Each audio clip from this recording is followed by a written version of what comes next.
Assalamualaikum to all my lovely students. Good morning. Our first period is English. Star Alphabet Book. So take out your English book. Today we are going to learn alphabet K. What is this? Alphabet K.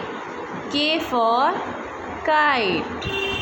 मेरे साथ repeat करिए. K for kite. K for kite. K for kite.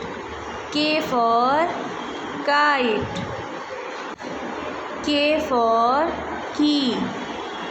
K for key. K for key. K for kiwi. K for kiwi. K for kiwi. Repeat with me. K for kiwi. K for kiwi. Next, K for karate. K for karate. K for karate. K for karate.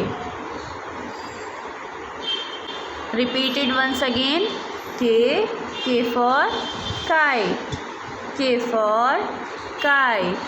K for kite. K for kite. K for key. K for key. K for kiwi. K for kiwi. K for karate. K for karate. K for karate. तो class आज हमने कौन सा alphabet learn किया है? Alphabet के for kite. तो आप सभी बच्चे बहुत ही अच्छे से इस अल्फ़ाबेट को पहचानेंगे और लर्न करेंगे. Thank you.